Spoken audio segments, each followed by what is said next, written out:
Hey everybody, Milton Davis here. It is Friday night, and as promised, I said I would come on and start talking to you guys a little bit about the Changa Safari series. What I'm going to do is I'm going to spend a few minutes, not going to say every night, but a few minutes over a period of time talking about each story in the Changa Safari series, give you a little bit of the historical background behind each of the stories. And so the first one that we will talk about will be the first story in the first book, which is Changa Safari. And that story is, we call it Kitabu cha Kwanza, which is the first book in Swahili, and that is the Jade Obelisk. The Jade Obelisk is also the story that the comic books are based on. Changa and the Jade Obelisk comic book 1 and Changa and the Jade Obelisk comic book 2. So what's the premise behind this story? Well, the story starts in the Swahili city of Mombasa. Changa and his crew are in the process of leaving Mombasa. They're leaving because there's a situation since Changa's mentor, Belay, has died. He had some tensions with Belay's sons. So he decided to take some of his dhows and sail to Sofala. Sofala is an up-and-coming city. They are doing some gold trade with Great Zimbabwe. And Changa has decided to go down and cash in on that. In their process of them traveling to Sofala, they encounter Amir Zaki. He's ragged, he's torn up, but he has this particular thing in his possession. He has a jade obelisk. And he tells them the story about how he fell into this situation and how he's being pursued by this woman named Bahati. And Panya sees the jade obelisk and she says, hey, this is something serious going on, Changa. We've got to take this somewhere else. And that's where the story begins. And I'm not going to tell you any more details about it because I want you to read the story. But what I'd like to talk to you about a little bit is about like I said, the history behind the story. The first story takes place on the Swahili coast. I have visual aids. Before I start sharing this stuff, though, I just want to preface this by saying that I am not a certified historian. I do not have a history degree.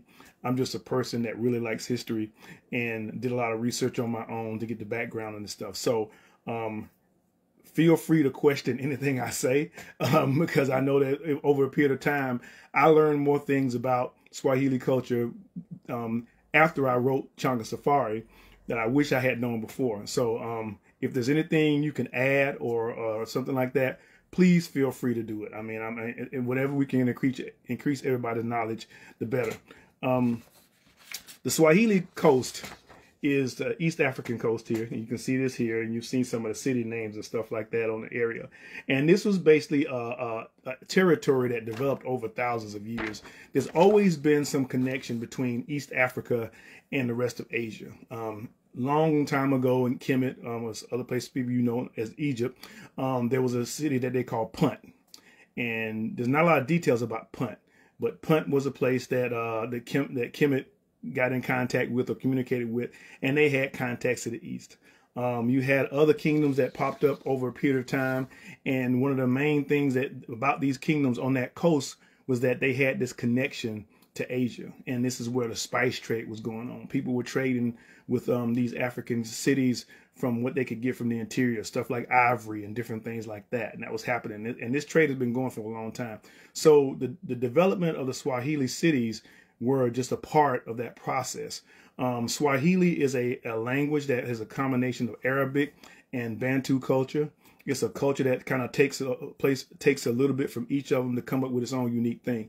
And one thing that I found later on is that they did not consider themselves Swahili. That was the language that they spoke. Swahili was the trade language of East Africa. But each city was an individual state on its own. It was its own country on itself.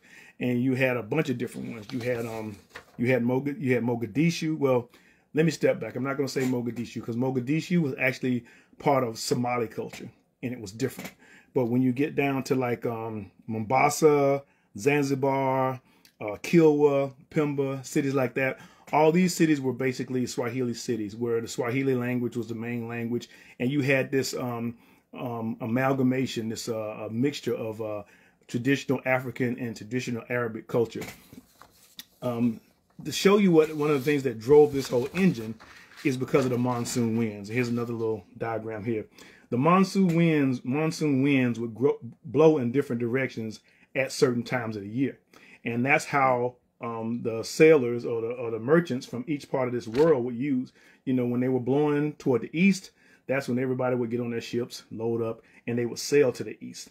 When they were blowing to the west, that's when everybody would get on their ships and sail back to the west. So when you left from East Africa to trade, and you ended up eventually in China or somewhere like that, you were going to be there for at least 3 months because you had to wait for the winds to change.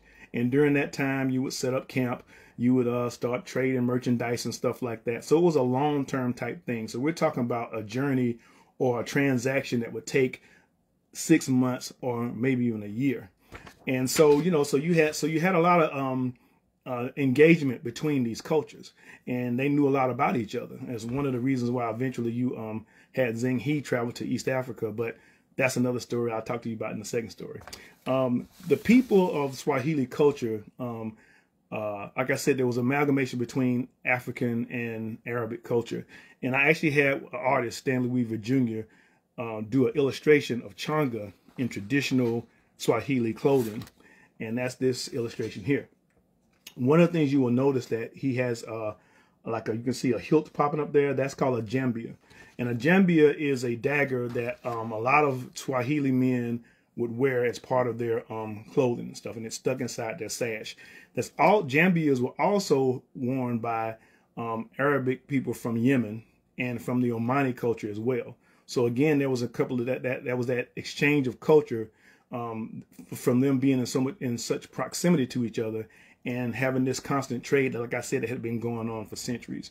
Now, usually when you had a Swahili state, a merchant state, you had the town, what they called the country town. I mean, the city town, which was where the trading took place. And you had a country town, and on the country town basically was where you had a lot of agriculture going on, because, you know, you had to provide for the ships when they were coming in and different things like that. So you had this trade going on. So this kind of like, I know I've been rushing kind of through it, but I don't want to waste a lot of your time. But this is the scenario that Changa Safari takes place in. It's rooted in the historical facts of East Africa during the 15th century.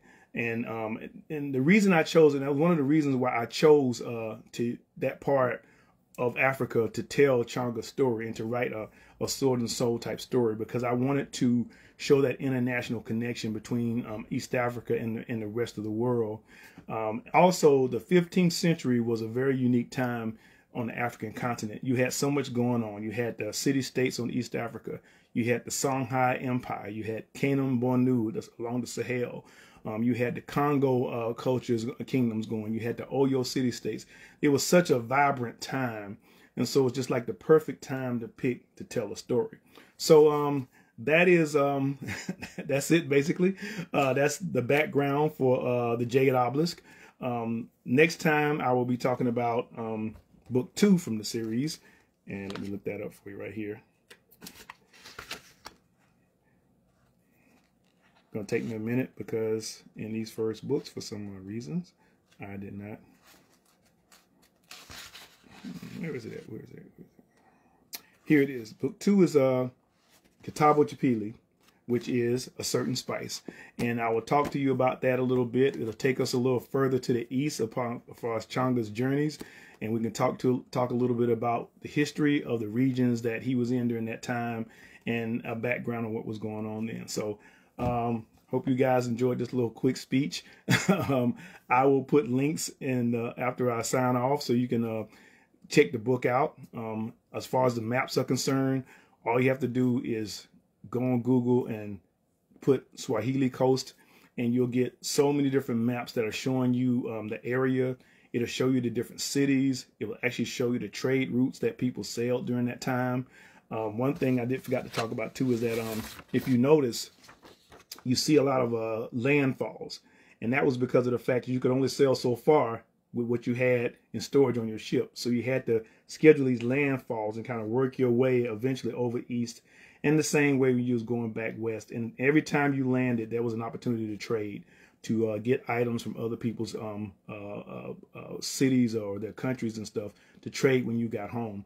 Another unique thing about Swahili homes was that there was an area in the homes, there were little small squares where a lot of Swahili merchants would put porcelain that they got from China. And that's something that still exists in their house today. So there's a lot of little things like that. When you find out stuff like that, it adds so much detail to the story that you tell. But hey, that's it. You guys enjoy the rest of your evening.